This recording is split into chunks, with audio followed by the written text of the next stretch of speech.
So you have to trust that the dots will somehow connect in your future. You have to trust in something, your gut, destiny, life, karma, whatever. Because believing that the dots will connect down the road will give you the confidence to follow your heart, even when it leads you off the well-worn path. And that will make all the difference. Hey y'all, welcome to the second episode of Connecting the Dots. I'm your host, K.Short, and I'm so excited to bring on this next guest, Mr. Brandon Johnson. He is a certified financial educator and an author and a published professional photographer with over 20 years of experience. As a Ramsey certified personal finance educator and director of financial literacy for two youth organizations, Brandon teaches lifestyle design through financial literacy programs, which he runs across multiple schools, organizations, and with individuals and families. Brandon is also the current head of imaging, content, and new business for the Dr. Lisa Company, the largest woman and Black-owned toy company in the country, which has now expanded into the world of skincare, animation, and publishing. His camera work has been featured in media publications for Forbes, Essence, Disney, Walmart, Women's Day Magazine, The Today Show, Fox, and Target, just to name a few, as well as on multiple Emmy Award-winning and nominated programs. Brandon published his first children's book in 2019 and is working on his second. He currently serves as a board member on the San Diego Mayor's Small Business Advisory Board. He is a world traveler of 17 countries. This is what really piqued me, y'all, so we're going to talk about that. And he finds great joy in being a husband and a father of two. So let's go ahead and welcome Brandon to the show. I'm going to test something right now. This is going to be super fun. Let's see. And let's do that. Thank you. Appreciate you having me. Of course. I'm so excited that you're here. And I also just want to give him background as to how we even started chatting in the first place. I think that was my first just curiosity about who you are, who you've been, where you're going. And yeah, just to give background, we met at You Belong Here over here in San Diego in City Heights. And I think you were just there for a co-working day. Is that right? Yeah. I just heard about it as a place to co-work, and so it popped up and wanted to connect. And I actually need to get back there. But that's all, as an entrepreneur working for yourself, you're always looking for a new space. And that's how we met. And then I met you there, and you already had such a cool vibe. I didn't know you had all this going on. So then I got to just trying to see the evolution of what you and your business has become. And it's cool. So I'm glad to be here. Oh, whoa. Let's break it down real quick, because this is why I'm actually asking you to come on as a guest, because I actually just left my job on the 1st. And I was like, you know what? How can I use this opportunity to solve my own problems in terms of I'm about to jump into this world of entrepreneurship. And I will say I've been reluctant because my mom is self-employed, and I've just obviously had to witness what it means for her to be an immigrant woman creating a business in the land of milk and honey. And I'm like, that don't look sexy, y'all. I know the internet and social media is making it look real sexy, but I see my mom, and she is continuously burning the midnight oil. So I think I was always been so, tensioned up against it. I'm like, y'all, no, I don't think it's as cute as y'all think it is. And so that's why for me, I'm at this point where I was like, look, my friend overlooked my LinkedIn. They're like, you've done how many things? I was like, I'm trying to figure out where it's at out here. And I don't know if that means that it's time for me to just create it for myself. And so I'm literally a week fresh. And so that's why I'm just like, I need to tap in the folks who have made this jump and made this leap before me, so I can have some peace in my spirit. But also I'm like, I want to document those who are coming behind us and coming behind y'all and being like, hey, what ducks did you get in a row? To feel like it was time to make the leap? Was there anything that you would look back on and say, I would have built this foundation differently? And also, again, recognizing there's a messy middle. Being in transition is messy, and I don't think we talk about that often enough. And so, yeah, like I shared with you, it's really just thinking about folks who are coming up behind us, specifically this next generation who's navigating a new world that none of us have actually lived in before. So I looked at your Instagram and I was like, oh, because my first peak interest was the traveling part. I was like, you've been where, to how many places, doing what? So that was number one. And then the second layer was like, okay, he knows finances too. And then third layer was like, oh, and he's out here with the youth. And then fourth layer was like, okay, he's an entrepreneur. I was like, I'm going to tap him for all those things, but let's start with entrepreneur because I need some help right now and need some hope and peace spoken to my spirit in this transition. So thank you so much for being on the show. And like, I'm just so excited to get to know you. It's a pleasure. I like to speak about these things. You know, that you are right. This entrepreneurial journey is it's not for everyone. Hmm. And the more you get into it, you learn that, right? But Hmm. it does come with some wonderful benefits and some great rewards if it is in your spirit. Uh, Being a business owner is always slightly even different than being an entrepreneur. You can own a business and be Hmm. completely removed from it. An entrepreneur, for the most part, is hands in, hands on. And as you know, and you're going to learn more, first of all, congratulations on making that leap. It's you wear all the hats, at least for a while. Mm-hmm. You know, Mm-hmm. depending on the way you want to set your business up, the goal is to wear less hats and be able to focus on your strengths and your skills Yeah. primarily. You know, instead of doing the $10 task, you do the $100,000 an hour task. However, in the beginning, it's not always that easy. We kind of were creating the websites, creating the leads, the funnels, the lead magnets, the marketing materials, the social media, the payroll, the business budgeting, future projections, and trying to do all that while also living a life and paying for ourselves and comparing ourselves even subconsciously to everyone else who's doing it. And Yeah. that's always a fun challenge, but it's a good ride. Yes, and I already have so many questions, but let's just, like we talked Sure. about, let's start from the beginning. In some extent, give us a little bit of background as, yeah, your foundation that you have been placed on, and then the ones you've been building, and talk to us about your first transition in your life and what that was Sure. like. And remind me if I don't get to it. You mentioned I do photography and I do coaching, I do all these things, but what's interesting is they actually are all connected in a way that Hmm. you wouldn't really know.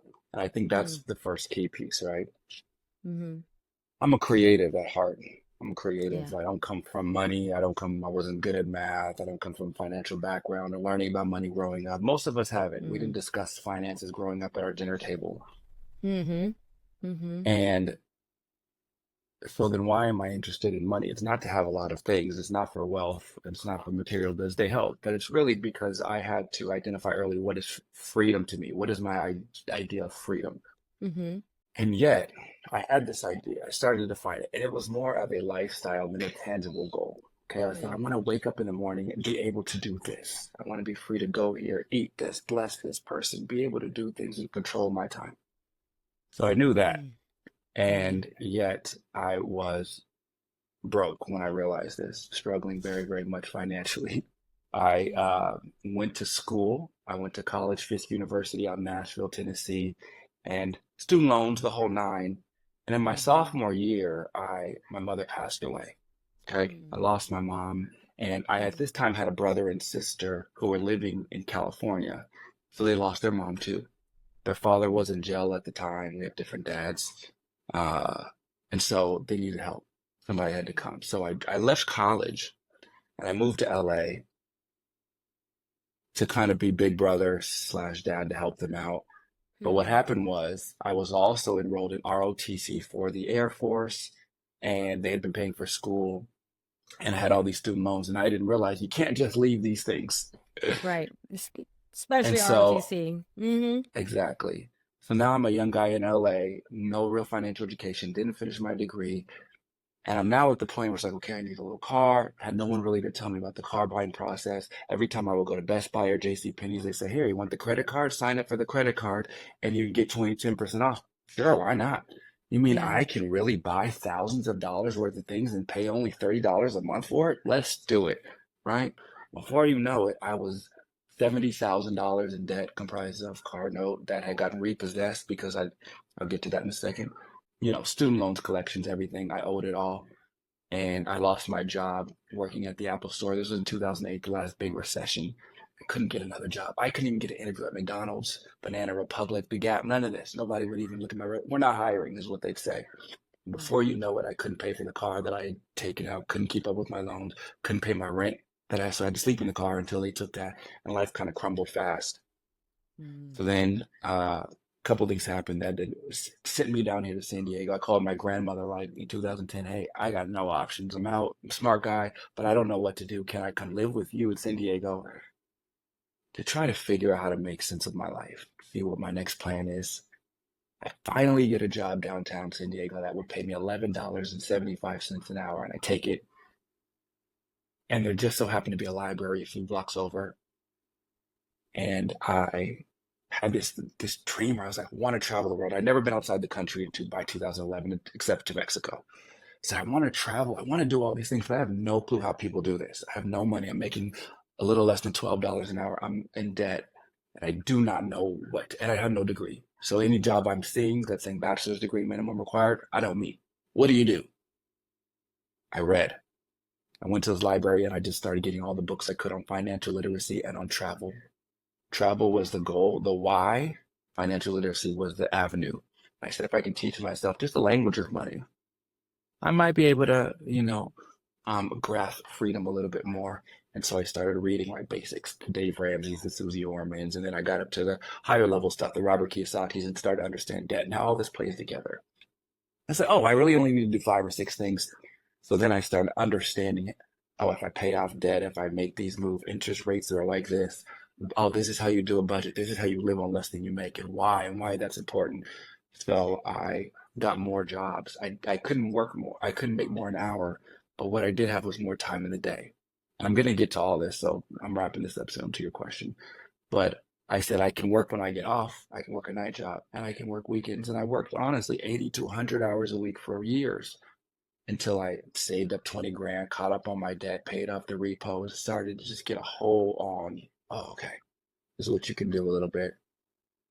But the whole thing for me has always been freedom. It's never been money. It's been freedom. And I've never really known how to figure it out. I wanted to move to Chiang Mai a few years ago, and I had this looming student loan that was like $400, $500 a month that I would be hanging on for decades. But I knew if I were to go out to Thailand and teach English, I wouldn't make enough to live and pay this loan. So I said, what are my options? You can't bankrupt a student loan. So I said, I can pay it off. So I spent 1 year at a job that paid me $30,000 and paid the entire rest of the student loan off. That was owed 30 grand. And then, so now I'm debt free at this point. Then I worked my job a little bit longer and said, now I'm in a position after another year or two to work for myself, which has always been the goal, to be an entrepreneur, right? To write books, to be a photographer, to travel, to see the world. But more importantly, to be able to wake up and make choices about my life that I'd never been able to because I've been trying to dig myself out of a really, really big financial hole and make my mom proud and a couple other things. So that's how we ended up here. There's more to it, but we'll get there if it comes. Yeah, there's so much to that. And again, like I said, it's so easy to give like this highlight reel. Be like, and especially someone who's constantly teaching, constantly putting on workshops, I'm like, oh, he's got this jam packed, but for me, again, as someone who we're 1 week fresh, I'm like, look, I know that there was parts to this that doesn't sound so easy that can be put in the pitch or the highlight reel. And I'm just like, look, what to anticipate, you know what I mean? Those days when you hit the wall over and over and over again. Like I literally just got off of a coaching call with somebody and I was like, I was like, this is what I've observed. I've observed that there's this wall that everyone comes to, and it's this one wall that seems so high and so wide, and you're like, this is your opportunity to either make the choice of turning back around and going back to what's safe, or you're going to go through it. And I literally catching her in the moment of her transition of being like, hey, should I get this full-time job that's really comfy and safe and stable? Like literally put in her potential resume yesterday, and then having our conversation being like, keep going. One, because like this is the wall that I hear everybody talk about. And two, we need you out there, because she's also a financial coach and serving a certain population that I'm like isn't being served. So that's why I'm just like, keep going because we need you. So Absolutely. Circling back around, so you were born and raised, you said, in Tennessee? No, San Diego. I left to go to Tennessee. Then moved to Los Angeles for a few years. I was a theater major, so I was really trying to do the acting thing. Wow. I was auditioning and getting headshots taken. I said, these photographers seem to be doing pretty well. I'm paying them a lot for headshots. So then I started getting behind the camera, picked up photography almost two decades ago now, and that's why I do what I do. And then I moved back to San Diego during that story. But yeah. Was that your first transition? Was from San Diego to Tennessee for school? Yeah, I went by myself. Yeah. Didn't know anybody out there, but I wanted to go to an HBCU and I wanted to go to a small school and I wanted to just get away from everything I know. And I've always been a start over kind of person. Like, let me, what can I do? Where can I start over? Mm-hmm. And there may be some childhood things involved with that, but yeah, I went Mm-hmm. there, and it was good. It was great. I love living in Tennessee, Mm-hmm. but I like San Diego a lot more now. Yeah. What did you end up Yeah. studying and not graduating with? I was a theater arts major. I went there with the Wow. intention. I was an actor all through high school.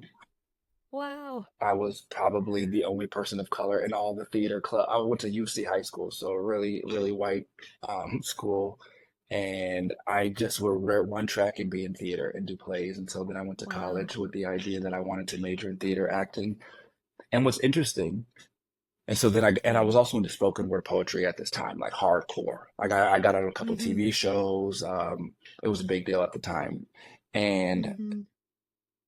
now that I publicly speak, I realize, wow, what a blessing that even though I don't do those things, that training of being in front of the masses and being comfortable asserting yourself, advocating for yourself, speaking, talking, speaking to the person in the back of the room without needing a microphone has really made me comfortable on stage and working with adults and young people. And I say, wow, it's interesting how the Mm. pieces of our life can come together in ways that we don't even see much later. But Yeah. now I don't have that. I have no stage fright. Matter of fact, I probably feel more comfortable on stage than in a group of people talking. Very interesting. Yeah. I know that you work with young people. I'm curious, for a lot of us, our first transition is potentially to college because that's what they sold us on, right? I have Hmm. a big curiosity as to what do you think, someone who is constantly around young people, or not constantly, but oftentimes around young people, having these conversations with them, what is the conversation that's happening for them when they turn 18 nowadays, and I'm even 5 years later, 10 years from now. I'm just curious, like, what does their first big transition look like that you've been observing? It is that. It's graduation from high school. And Mm-hmm. my whole thing is reverse engineering, right? Reverse engineering, taking big ideas and breaking them into small, tangible, palatable pieces. Mm-hmm. And I've realized that for me, I didn't know this was called anxiety when I had been growing up with it. Now I'm a little bit more aware of what it is to be anxious and have an anxious spirit and be anxious, have anxiety and all these different things. And I notice a lot of kids do even more because I didn't even really grow up with social media. It kind of came when I was a teenager. But they Mm-hmm. have a whole nother new level.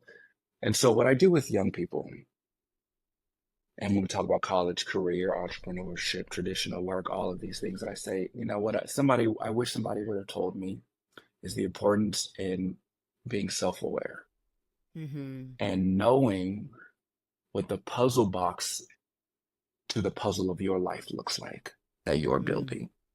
Mm-hmm. Of course, it's going to change Mm-hmm. career-wise. It changes. I've done a million different jobs. So then our puzzle box can't be defined by career. And yet, school has traditionally said get good grades in high school, do well so you can get into a good college, so you can get a good job, so you can make a lot of money. And that's where the wall is for most people because they've never been taught what's past that. Make good money for what? Why? How much? What's good money? How is that? And so when you don't know what the life is that you're building, it's like going to Home Depot to request a bunch of tools with no idea what you actually want to build with the tools. So you want to guess the keys and hammers. I heard about those. Let me get that saw in the back. And somebody said, oh, you're making a birdhouse. You don't need any of that. This is what you need. But you didn't know you wanted to build a birdhouse because no one told you, know what you want to build before you buy the tools, right? And so what we do is we make the job, we make the career, we make the major decision in college based on not 10 years out, based on the next step, which honestly is reverse. You should be focused on the next step, but it should be in the direction that you want to go. But you can't know that unless you know the direction you want to go in. And we don't teach kids that enough. And so they're thinking, I want to make 100 figures or 6 figures, rather 100K because it sounds good. I want to be a millionaire because it sounds like nice. I say, why? And the most kids can really give me when I say, why do you want to make a lot of money? It's something to do with a house or a car, right? Mm-hmm. Something very surface. And so what I do with my kids and adults, honestly, is we dream build first because it makes I'm a nerd and I love money and I love the nuance and like most people don't. And so and most kids have never made any of their own money and then had to spend it on anything substantial. So then how do you make money make sense to somebody who's never made money? You attach it to a dream. And so the truth is, money is intrinsically worthless. It's only worth what we're willing to trade it for. What do you want to trade it for? And so when we say, look, you can design the puzzle box of your life. Because if I were to dump a bunch of puzzle pieces in front of you right now, and you've never done a puzzle, and you're a kid, and I say, put this together, you could do it, but it would take you a long time, and pieces would probably be in the wrong place. They're like, that one looks like it fits here. I'm gonna just smash it in. We all have done this.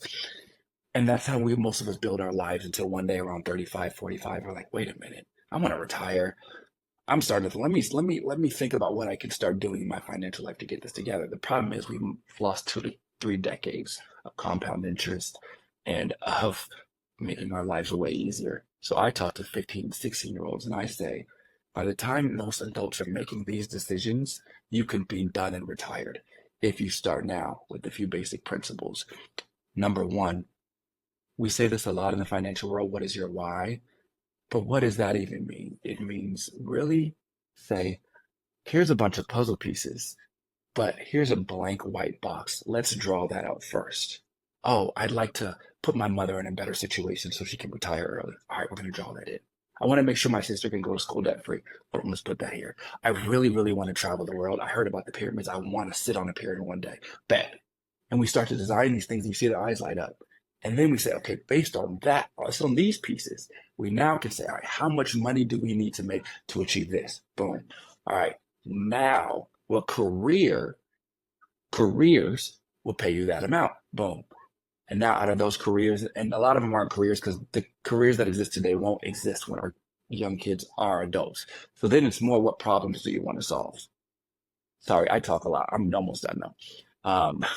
And then we can reverse engineer that to then, okay, then this is the degree path I need to go to, but it's tied to something that lights your spirit on fire versus some dollar amount somebody told you to get because you thought it sounded good.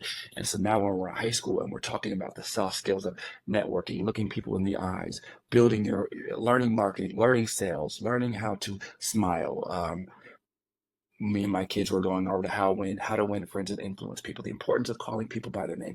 It's not just because I said it now. It all ties into their 20-year life goal, and it all makes sense and it falls into place.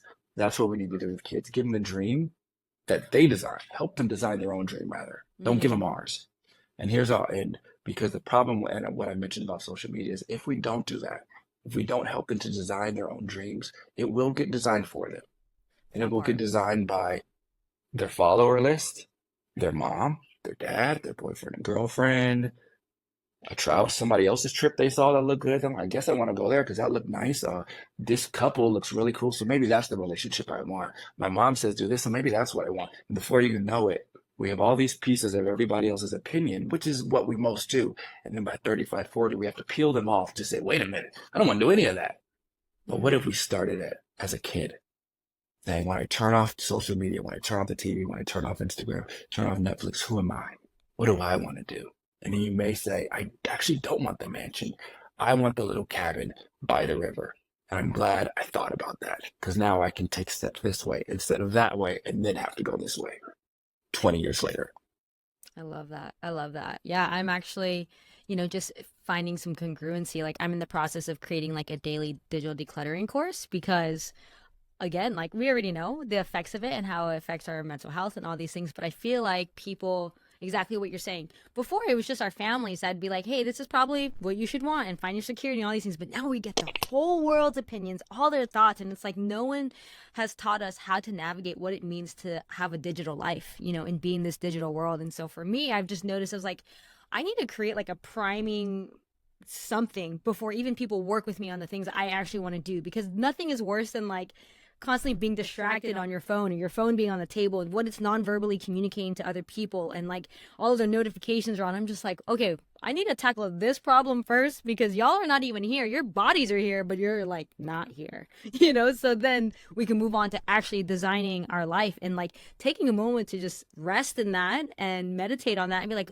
what is it that I actually want? And so my question for us and you, and just even a moment of just having some fun with playing and imagination, the thing I heard the most was that we need to support young people in building that self-awareness sooner than later.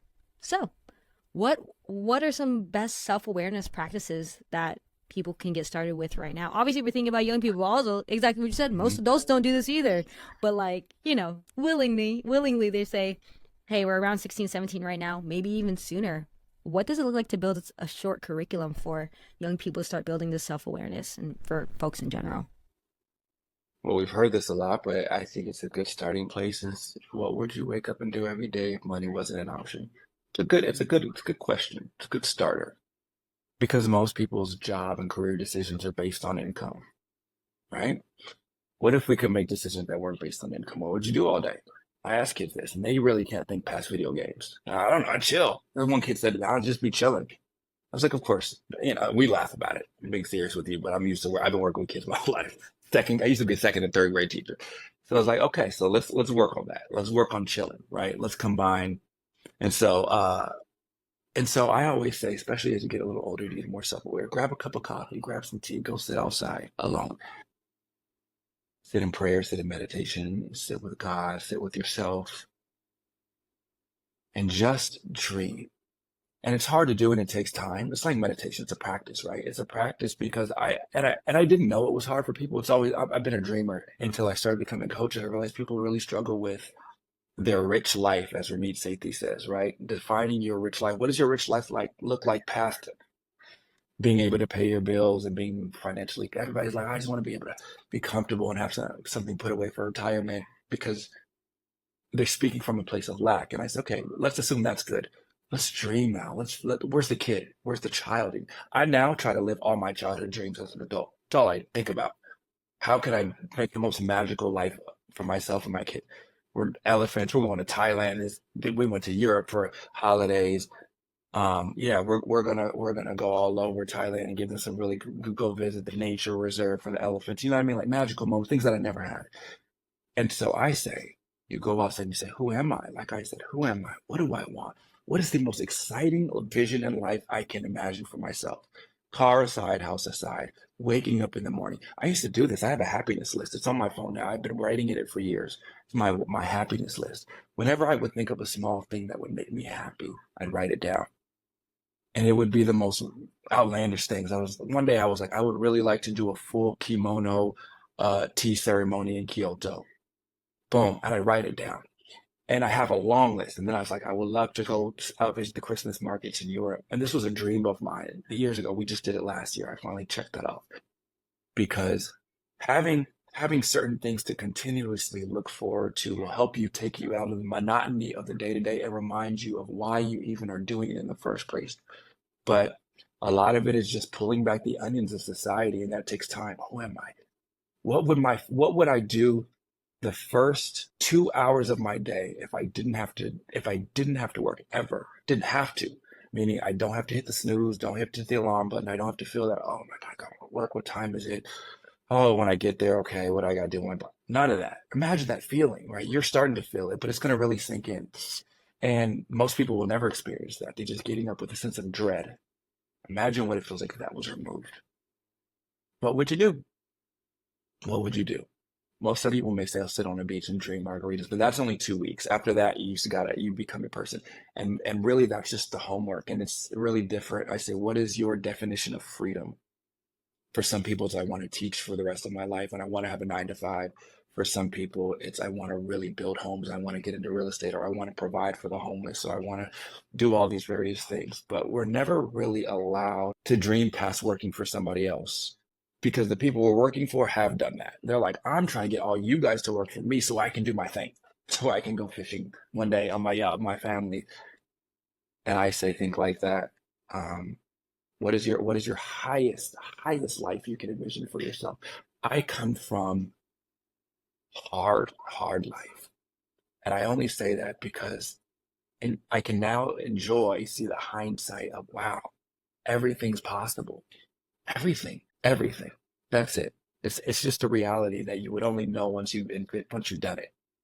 And I don't have nothing. I've never had a high paying job. I make more now working. I only quit my job like a year and a half ago. I make more now. Not the month I quit, I started making. I made double to triple, and I've done that consistently ever since. I didn't know. I was hoping, but I now had that 40 hours back to myself to get focused. But more than that, I could get up and do the thing that I wrote on my happiness list. I said, when I want to wake up in the morning, I don't want to have an alarm clock. I want to wake up with my eyes open. I want to make breakfast for my kids. I want to take them to school. And then I want to come back and I want to meditate. I want to stretch. I want to see the sun and I want to walk. And then maybe about 10 o'clock, I want to get to the deep work. That's me. And I envisioned it. And then the world just started to fall into place. Wow. Wow. Yeah. But I envisioned it There's because I knew it was possible. It wasn't magic frou-frou like, oh, I would be nice.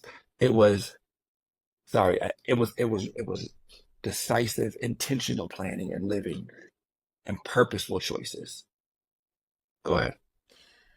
First off, so many nuggets. I'm like trying to go back in my head, like, okay, make sure you come back around to this. But I'm like, look, we just have to It's- come back to the yeah. recording.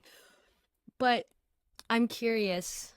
First off, I think we need to acknowledge that this self-awareness practice does not just happen, obviously.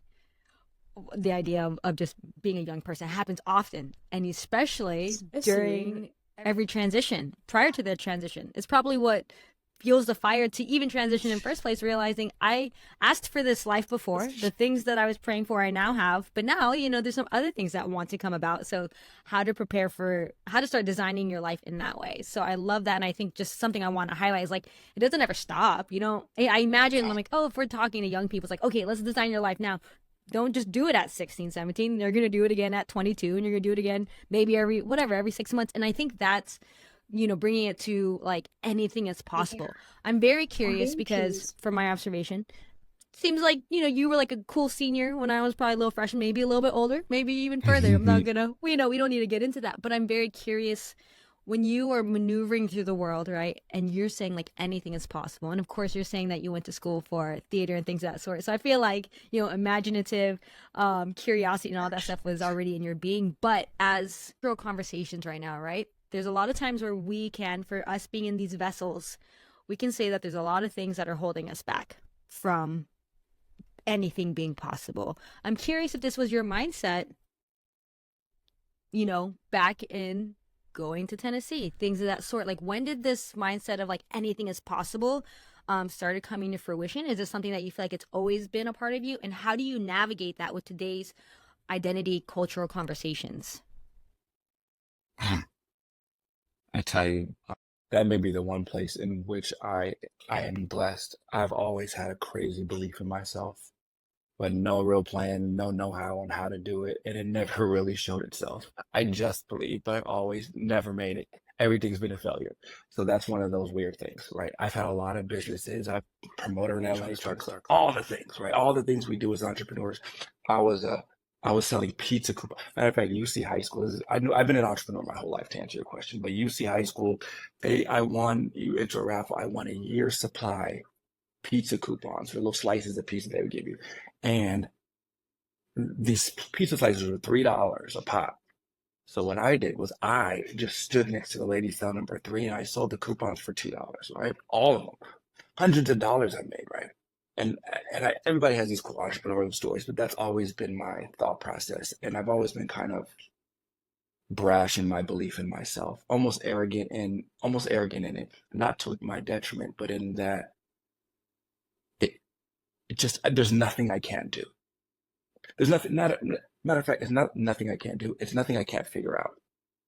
That's more it. There's a lot that I don't know how to do. What I am confident in is my bigger ability to figure most things out in like a week. Because I've never gone to school for money. I've never gone to school for photography. I've never learned how to publish a book. All these things where I just want to do it. Mm-hmm. And that is the reverse engineering. Okay, this is what I want. Don't need to know how to do it yet. I could want to climb Mount Everest. I don't have to know how to climb mountains to have the desire to do something.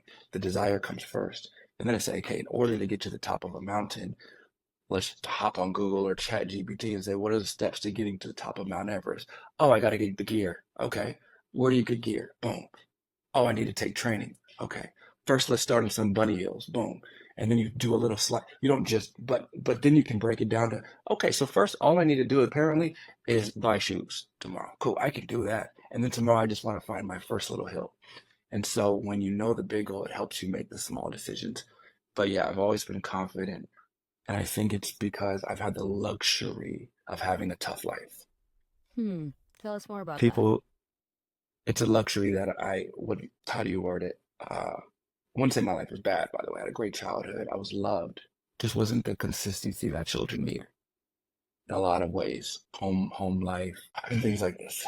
And so, what that does though to the mind, even though sometimes it creates trauma, and I also suffer from some degree of ADD, what it does is it makes you probably try to prove your way out of everything. And in that, you just develop this resiliency. There was abuse early. I'm not going to say hardcore, but verbal and some of these things, just enough to make you just push a little bit harder. And I always say, my kids won't have that struggle. I love them fiercely. I'd never received the love that I give them that a young person needs, let alone a young man. And I now realize the effect that's had on me in my relationship to other men and all these things. And so I said, we can veer off on that. But the point is sometimes having trials and tribulations can give you little things are popping up, can give you a skill and a shell that you're just like, I can deal with anything. And I can do anything. And then the confidence piece comes from actually achieving that, what you set out to do. So before it was just maybe arrogance, like nothing can defeat me. But then as I got older, I would just come up with goals and then just achieve them. Small ones, big ones.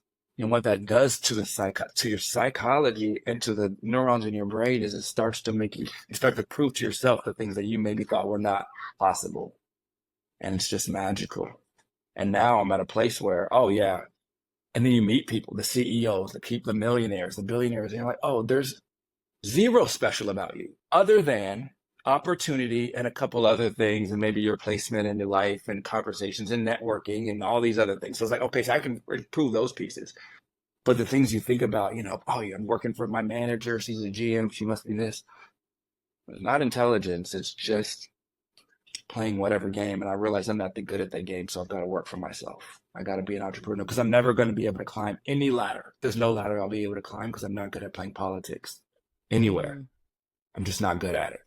I'm not good at saying, I have a good weekend, Pam, at the office, and so I just have to work for myself. And that is what it is. That's so funny. I feel like I want to go back to the part, like, again, having these conversations. I'm sure you're with young people and they're like, it's because I'm this or I'm that I can't have what you have, Brandon. Like, but again, us being in those spaces and being evidence that it's happening. But like, do you come across young people being like, it's because of this that I'm not able to do all that? Sorry. No, you're good. Yes. No, I heard what you. would you Absolutely. tell them? Yeah, they wouldn't say they can't be like me because I start my story. We always start from the truth. And from where I come from, I'm not a basketball player. I'm not an entertainer. I don't come from money. And so I give it to them. And a lot of times I'm blessed to be in positions where I work with young people who, for whatever reason, come from lower economic situations, whether they're in a community that they just don't come from it, their parents, or where they live. A lot of my students, matter of fact, we're putting together a summer program right now for the parents of our students south of the border. And so we're looking actually for a Spanish-speaking translator. And so that's the whole thing. And so, yes, I run into those things, but I say that I'm lucky and blessed in that I get to be a good example of my favorite demographic to work with is people who don't make any money or who are struggling because I can sure work with high-level C-suite CEOs, and that's fine. I have a few of those clients, but my favorite is those who are struggling and those who come from, I don't know what to do. I make maybe $15 an hour, or my mom is still trying to understand how to retire, and I really want to do something better for her, and I see what's out there. And my favorite thing is to show them how they can rise even above me, because they are getting to hear the things that I wish somebody would have told me at 15, but I heard 15 years later. So I say, look, there's 20 of you in this classroom.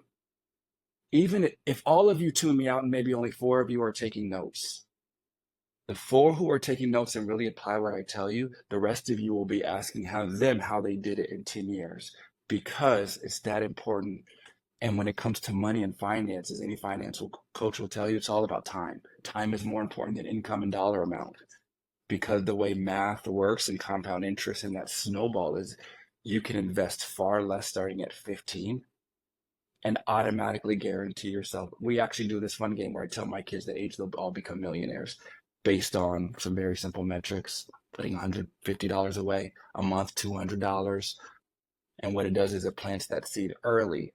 And what I'm going to tell you is that transition. Yes, I very quickly show them that no matter what their situation is, it doesn't really matter. The only game we're playing here is against our own mind.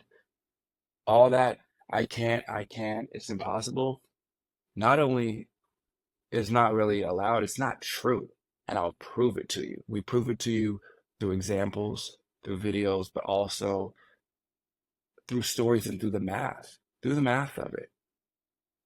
And so yeah, I think we try to stamp those out early. Yeah, I think something that stands out to me is it a math problem or is it a drama problem? You know, is this a math problem or is this just some story you're making up on your head that you got to get through? So I love, you know, sometimes the math ain't mathing, but you know, you just got to tweak the formula a little bit and then maybe you'll start mathing again, Of you course. know? I mean, you have expenses. We have things. We have cell phone bills. We have rent. Kids True. don't. So That what's part. cool is you're planting a seed with a kid before they've accumulated the things they have to dig themselves out of. This is the magic of working with young people. We're trying to backtrack, like, oh, I already got the car note and I got a little bit of student loans and this credit card's like $3,000. So now how do I dig myself out of the hole so I can start being the positive?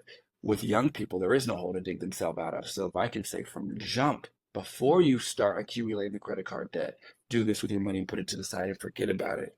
You'll be in a far better situation than I am currently standing in front of you, because you're hearing it before I ever did. Speaking of that, I want to hone in on experiences where we are in student loan debt, we are in credit card debt, we are in these things, and is entrepreneurship the way out? But also I hear your story where like, I went to go get this job, it was $30,000 and I just put my head down and I worked it off. Like, what are the options and paths that you would recommend from your experience if we're in that situation?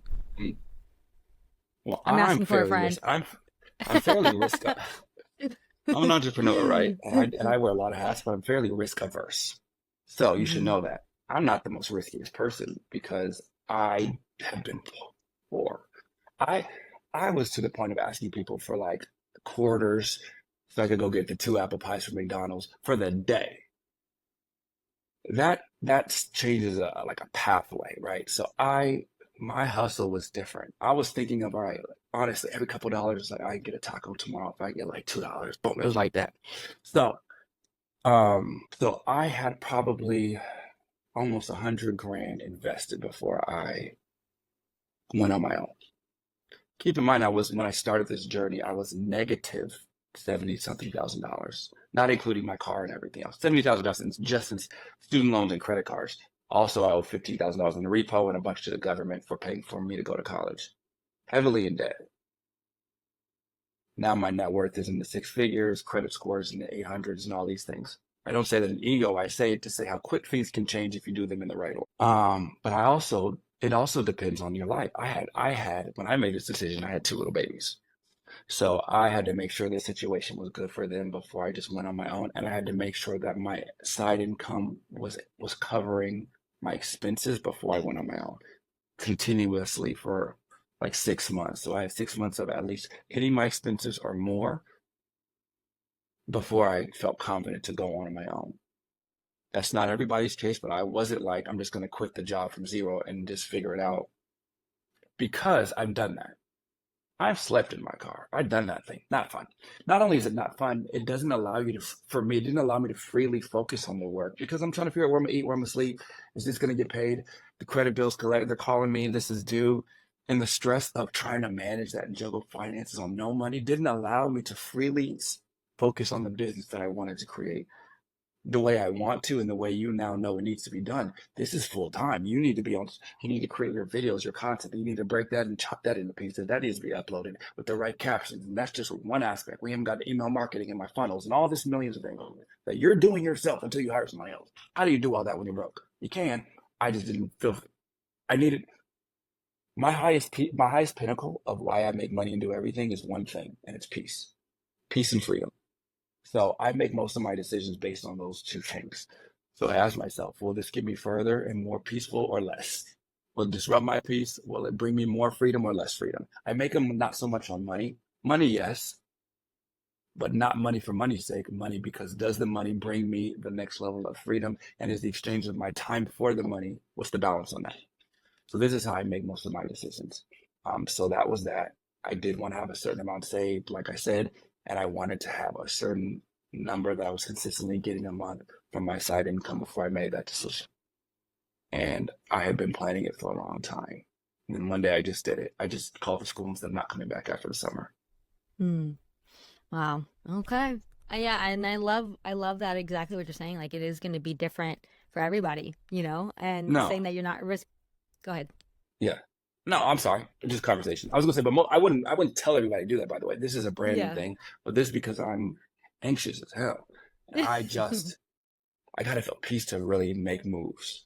But Yeah. also I'm okay with you just really just does depend. Really does depend on your business and your confidence in your ability to make money in it. But this was mine. Mine is totally service based. I don't sell a product yet. I'm productizing my business, but I don't. So everything's on me. So it really just takes a strong belief in yourself to execute. But I've been doing this business thing or learning about how to the profit and loss of how to make a business work for many, many, many years and made a lot of mistakes. Yeah. I want to highlight the conversation because it's just something I've been observing and just also trying to have an honest conversation with myself, a level of self-awareness for me too. What I'm hearing from you is that, entrepreneurship seems like it's always been in your blood to some extent, right? Mm-hmm. And just having this, endless possibilities. But then again, talking about like, it's something that's pushed out on social media pretty often, depending on folks' algorithm. Again, making it look like this super sexy thing. And so I'm trying to have an honest conversation with myself and being like, okay, what was my role in the tribe back in the day? Like if we had to go back beyond all this that we have created since then, I was like, would my role have been, I think the best analogy I can use is that maybe potentially the entrepreneurs were the hunters back then, right? Y'all are going out, going to kill that woolly mammoth, Me, do I want to go out and kill that woolly mammoth? No, thank you. But I know y'all got to go hunter and y'all got to go gather. So who's going to take care of your kids? Probably me, So it's like, I'm kind of in this tension of like, what is now the time to go try and woolly mammoth this? But also at the same time, like, what is what is it? Possibly just joining another tribe and playing my role in that. You know what I mean? And so I'm just kind of curious of your thoughts on that. Like, is Yeah. entrepreneurship for everybody? Is it something worth Heck no. trying because we get to live in this day of 2024? Like, what are your thoughts on entrepreneurship and self-awareness and also just kind of on the grand scheme of things of what it means to be a part of a bigger tribe and the collective whole? Entrepreneurship's not for everybody, but everybody should try it because it's the greatest and the hardest. And what do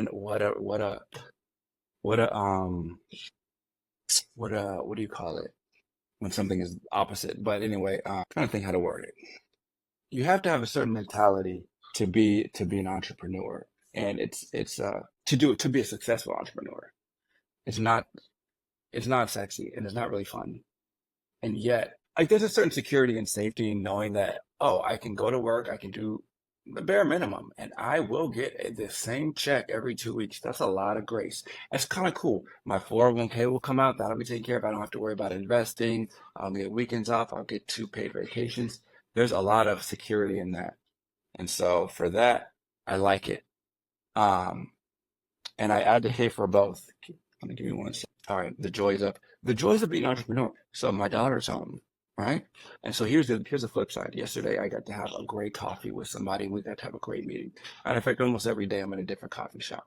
And this was one of my dreams. I wanted to see all the coffee shops in San Diego. And so this is kind of one of the trade-offs. And so you really have to decide, is it for you? Because you can be two types of entrepreneurs. You can be the type of entrepreneur where that's most of us when we start, where you do everything and you have to see the future. You have to understand trends before they happen.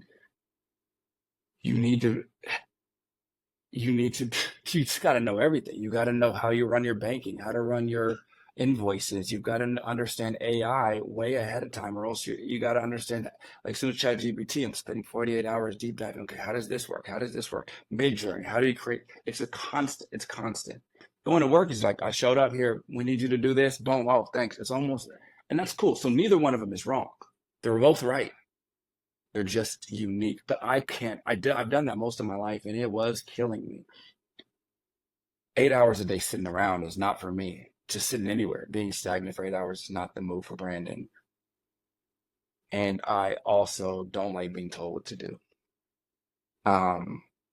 But more than that, I have a lot to share, and I feel like you can tell I got a lot to say. Whether it's right or not, that's for the other person to decide. But my mind just goes, right.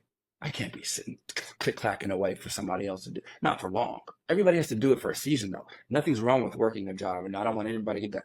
I worked 80 to 100 hours for other people most of my entire life until I was in my mid-30s. Ain't nothing wrong with that. But I was working on my business on receipts and napkins and stuff in my pocket the whole time.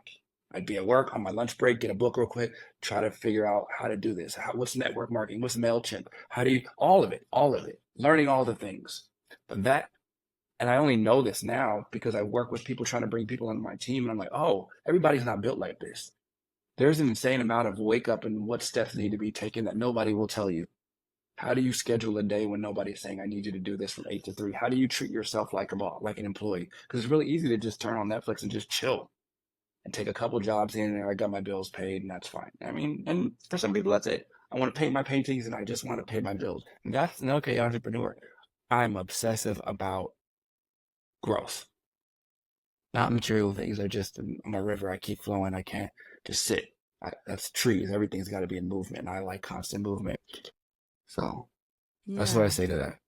Yeah, I appreciate that. And I think that's why, like, I also want to highlight the folks that I'm bringing on as guests, like, hey, like, there's certain, levels of avatars here, you know what I mean? And it's okay if that's not your role, but also exactly having these self-awareness conversations, you're like, is that what I feel like my role is here? And it's Yeah. okay to team up with other tribes and be like, look, I'm good at this and I'm going to help you do this because even the big decisions, like sometimes the story I tell myself is like, I would be a great vice president or a vice principal, but you start making me make those big decisions. I was like, but I'm a great mediator in between, making sure our teachers are good, making sure you're Yes. good, y'all good. Okay, cool, let's move forward. And and you'd be leading with, even a principal has to answer to someone.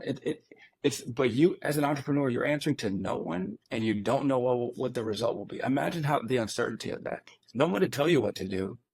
So you don't know if this is right. You're only comparing yourself to other people who have done it and hoping they're right because they look successful. That didn't work. All Yeah. right, that was a year wasted. And the other thing though, to combat that, and want to tell your listeners this is, if you do want to be an entrepreneur, but you don't want to wear all the hats, then build your business differently. Don't build it like I do, and like most of us do. Build it with the intention of team building. So say, look, I have a skill set.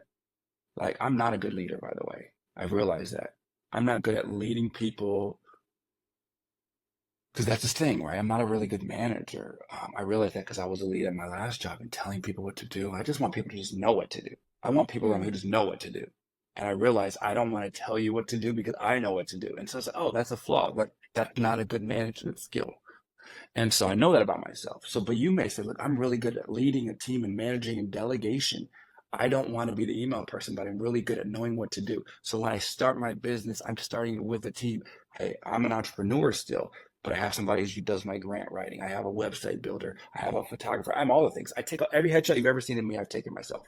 I've never hired anybody for anything. I set the camera up and I just do it because I'm just crazy. But you don't have to do that. That's why they So look so good. yeah, I don't, it's not that I don't trust anybody. I just don't know anybody who would care about the things I care about like me. And I don't really have the energy to figure that out yet. Yeah. Yeah. Eventually I need it though. Yeah. Yeah, I love that. And I think the best way to wrap all this up to be, yeah, fully transparent is like, what advice would you give to me? Like in this process, like what ducks in a row, financially, whatever the case, top three things to just wade into this. And I think something that we talked about was on the spiritual aspect too, is something that I'm really attuned to and curious about, because how to prepare yourself and your posture in that way is something that I want to pay attention to. So Yeah, what is your enough? I say you write that down, right? What is my enough? Because there's this thing called the hedonic treadmill. Because you will be successful. I can tell that. It's a matter of when. And so, but what happens is there's this hedonic treadmill where enough doesn't ever actually, we never realize when we're in the moment we once prayed to be in. This happens, and this is why I study meditation and being in the present and all of these things, because if not, you'll be like, I needed to make 1 million. I made that 2 years ago, but I've only been focused on 5 now. I never even realized I made it. I've never even remember when I said I remember when I wanted to have a zero net worth, because I was so in the negatives. I was like, I would just love to owe nobody anything. I remember that. Now I'm up from that, right? And so what is your enough? Like, when I say that, so it helps you create, it's okay to grow past that, but it creates a level of peace to say, okay, what I want in my business is this. I want to be able to pay my bills. I want to be able to save a little bit, retire. I want to understand how my money is growing. I want to be able to travel 2 to 3 times a year, whatever that is. Understand it. Once you're there and that's dialed in, it's important to be able to check the box of, okay, I've reached the enough that I set for myself. That doesn't mean that grow past that, but it means don't become obsessed by it, because it's what Bob Marley said. They said, what did they ask him? Are you rich? He said, well, what's rich? Oh, do you have a lot of money? He said, well, I don't consider that rich. Right? So what is rich to you? What is your rich life? And no, I'm saying that's the work. And then you say, okay, well, what needs to happen in my business for me to achieve that? It's not keeping it small, but it's not keeping it too out of touch. It's my enough. Because of course we all want to make $20 million a year. That's cool. Well, you will. That's just a matter of time. Once you make 100 grand, you'll make 200 grand, you'll make 400. The things will just go. But what is my first step? And then really understand. I watch a lot of YouTubes, and we watch them with my kids, on the difference between entrepreneurship and working for myself. All the hats you need to wear to be successful. You can say I'm an entrepreneur and not be successful all day. Question is it going to get you to your enough? I always say, what are the main things I need to pay for every month? You already quit your job, so anything I'm going to say is not going to apply. But I always say, before you quit your job, say, what are my expenses? It's $3 grand when I include my rent. At very minimum, I can eat spaghetti if I need to every day. But at very minimum, I need to be pulling in this much to feel confident, and I need to be doing that consistently, whether I'm on retainer with a couple clients that I can count on for the foreseeable future. And then I say, all right, if I'm already doing that and I'm only able to work on this business on nights and weekends, imagine if I quit the job and now I got 8 hours a day to do the exact same thing and replicate, because you've proven yourself you can do it on nights and weekends, which you clearly have. I doubt you just jumping. Well, maybe you did just jump, and that's all cool too. Believe me, I'm all for that. Most of the time I've traveled, I threw stuff in a backpack and left with no plan. So I'm all for that. Like, I figured I get the hotel when I get there. I walk around a little bit. So I'm all for that. But that's just what I would always recommend. But it's for peace. It's not because a lack of trusting yourself.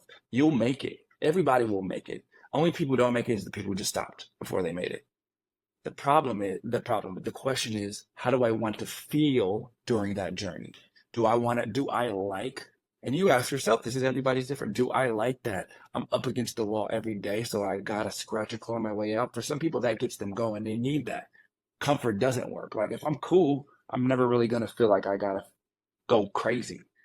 For me, I had to go crazy because I had to get my job. There was no way I could do this another year. So I have to figure a way out, but I'm going to make sure I can eat in the meantime, even though it's killing me. Mm-hmm. And I'm going to make sure I'm going to save for retirement, because at the end of the day, I'm a planner. I'm a financial coach, but I'm a financial planner, and I reverse engineered my $1 million date. And nothing will stop that, even if it's a job I don't like, until I have something to replace it. I love that. Thank you so much for that, Brandon. There's so many things to talk about. This is just the first time I'm going to have you on the show, because, like I said, the first series is going to be entrepreneurship. I think this is the biggest part in something thinking about our youth, right? It's the integration part. I think all of us are just constantly getting bombarded with information, but it's the integration part. So until I feel like this part has been integrated well enough, then we're going to move on to other things. Or I'm like, what's the next thing to solve? Most likely health, most likely all these other things. But a part of it also is this travel nomadic part too. So overall, just expect y'all for Brandon to continuously be on the show. We just tapped onto one layer of all we that didn't he even can get do. to the Yeah, travel. we haven't even got to the That's a good whole stuff show. yet. Yeah, that's a whole show. So that's why I'm just like, we're gonna park it right here, so that we can just get on this ride with you. So speaking of this ride with you, what else, what's next for you? What's something that you want folks to know about that you're working on? Yeah, just any last words, and of course, where they can find you and where they can work with you.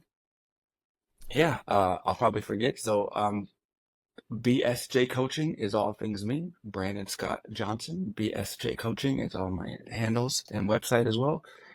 And it's great, I started this business getting into working with people who millennials all the way up to retirees, which I still do. I do individual coaching, but I really found passion working with young people. I'll probably be in the Oceanside School District and about a bunch in San Diego School District this next year. So if you have a student, if you have a principal, if you are a mom or teacher, and we teach soft skills, so financial literacy being the primary, the soft skills, teaching these kids how to design your life, not just get good grades, but how do grades apply to making the best life for them so they can make good choices for them. And hopefully, if the parents need it and they didn't take care of their money, then their kids will be in a position to bless them when that time comes. Call us out, look me up. Soft Skills Matters is our other organization. We'll come out to your school and talk to your young people. That's awesome.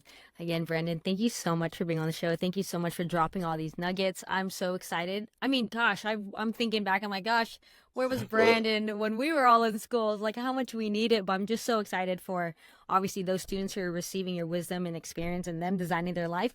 But that's going to be the next step for me. I love, like, that's the most important next step for me is like, what is my enough? Right. And then engineering that backwards. I really appreciate that one. So, Brandon, is there any last words before we get on out of here? You're awesome. I got nothing. I got too much, so I'll say nothing. But thank you so much, and I'm looking forward to the next time. Awesome.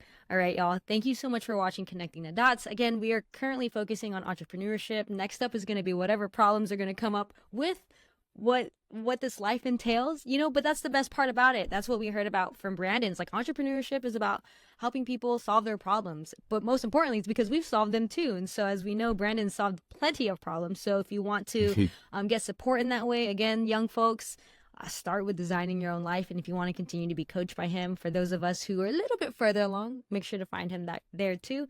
But other than that, make sure to tune in for the next episode of Connecting the Dots as we continue on this journey of entrepreneurship. All right, y'all. We'll talk to you soon. Bye now. I'll be there. Bye. You have to trust that the dots will somehow connect in your future. You have to trust in something, your gut, destiny, life, karma, whatever. Because believing that the dots will connect down the road will give you the confidence to follow your heart, even when it leads you off the well-worn path. And that will make all the difference.